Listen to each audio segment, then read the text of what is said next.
मोगरे के पौधे पर लगातार फ्लावरिंग होता रहे या फूल खिल गए हैं तो वो पीले होकर सूख कर ना गिरे, फूलों की महक बहुत अच्छी हो, इसके लिए कौन सा खाद देना है और जिस पौधे में बिल्कुल भी फ्लावरिंग नहीं हो रही है उसे कौन सा खाद देना है, ये आज के वीडियो में आपको मैं बताने वाली हूँ। साथ ही साथ एक चीज़ बहुत क्लियर आप समझ लीजिए कि एक ही प्रकार के पौधे में अलग अलग स्टेजेस पर खाद दिए जाते हैं। जब पौधे में पत्तियां नहीं हैं तो उसके लिए अलग खाद है, जब कलियां बन गई हैं तो उन्हें बचाकर रखने के लिए अलग खाद है, और फिर कली नहीं बन रही है तो उसके लिए अलग खाद है। ये जूही का पौधा है, देखिए इसमें कितनी अच्छी फ्लावरिंग हो रही है, हालांकि इसमें गुच्छों में ही फूल खिलता है। और उसके बगल में रंजाई का पौधा है, क्लैमेटिस जिसे कहते हैं, उसमें भी गुच्छों में ही फूल खिलते हैं। बस ये जो खाद है ये आप अपने हर प्रकार के पौधों को दे सकते हैं।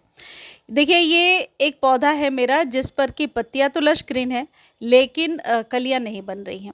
तो पहली यही सिचुएशन है कि यदि आपके पास ऐसा कोई पौधा है जिसमें लश ग्रीन पत्तियां हैं लेकिन बिल्कुल भी कली नहीं बन रही है, तो आपको करना क्या है। आई एम श्योर कि आपने प्रूनिंग कर लिया होगा महीने भर पहले। प्रूनिंग करने के बाद का ही ये प्रोसेस है, ये खाद जो है प्रूनिंग के बाद ही देना है आपको।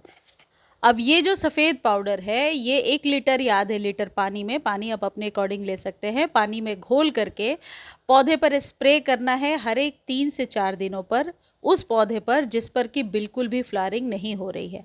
और ये है NPK 19-19-19, आप 20-20-20 भी ले सकते हैं।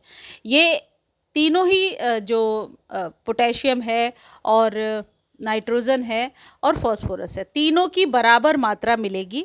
इसको अच्छे से घोल करके पत्तों पर स्प्रे कर दीजिए। शाम के टाइम में स्प्रे करेंगे तो वेल एंड गुड है, और पत्तों पर स्प्रे करने से फ़ायदा आपको ज़्यादा मिलेगा। इसको 3 से 4 दिनों पर आप रिपीट कीजिए, लेकिन जब इसमें कली बनने लगे तो उसके बाद NPK का छिड़काव नहीं करना है, वरना वो कली खिलेगी नहीं और पीली होकर के सूख करके गिर जाएगी।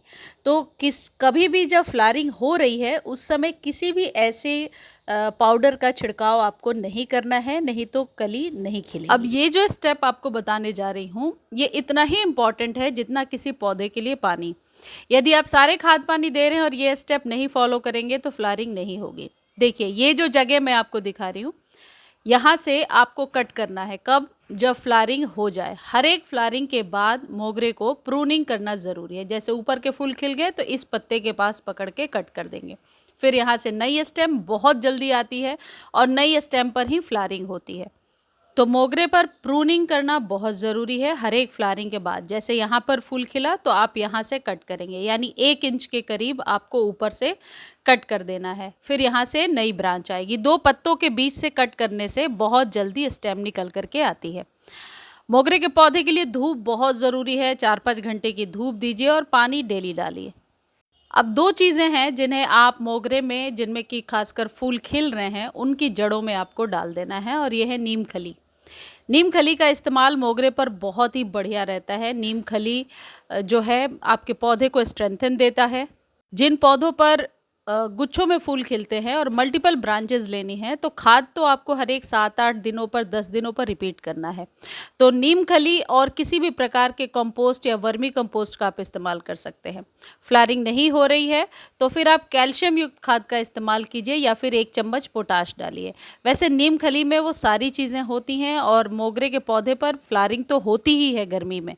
भर के 1 चम्मच के करीब नीम खली लिया है, और नीम खली को खरीदने का लिंक चाहिए तो आप कमेंट सेक्शन में लिख सकते हैं कि नीम खली को लेने का लिंक दे दीजिए। तो नीम खली जो है ये 1 चम्मच डालना है यदि आपका गमला 6 से 8 इंच के बीच का है। यदि बड़ा है तो आप 2 चम्मच के करीब डालिए और इसे 7 से 8 दिनों पर फिर रिपीट कर लीजिए। ये जो खाद है ये आप अपने सभी गर्मी वाले पौधों को दे सकते हैं, और ये उपले से तैयार किया गया है। 10 रुपये में आप भर भर के खाद बना सकते हैं और बहुत ही अच्छा काम करता है। किसी भी महंगे जो खाद आप खरीदते हैं उससे ज़्यादा ताकतवर खाद है ये। एक उपले को लेना है, पानी में भिगो करके रख देना, उसमें कुछ केले के छिलके ज़रूर डाल दीजिए। पोटेशियम की कमी को भी पूरा कर देगा, और उपले में वो सारी चीज़ें हैं जो आपके पौधे के लिए रिक्वायर्ड है। और पानी में भिगोइए रात भर, अगले दिन उस पानी को यूज़ कर लीजिए जैसे मैंने अभी डाला पानी, और फिर उस बाल्टी में या जिसमें आपने भिगो रखा है पानी डालकर रखिए। 3-4 दिनों के बाद फिर इस्तेमाल कर लीजिए। मोगरे को तो खाद की ज़रूरत पड़ती है, तो महंगी खाद खरीदने से कहीं बेहतर है कि ये आप उपले वाला जो खाद है ये इस्तेमाल कीजिए, और लेकिन उपले वाले खाद को सिर्फ जड़ों में ही डाल सकते हैं, उससे स्प्रे नहीं हो सकता है। मेरे द्वारा दी गई ये जानकारी आपको थोड़ी भी अच्छी लगती है तो प्लीज़ चैनल को लाइक शेयर सब्सक्राइब कीजिए, और फेसबुक पर देख रहे हैं तो फॉलो शेयर किए बिना कहीं भी ना जाएं। धन्यवाद।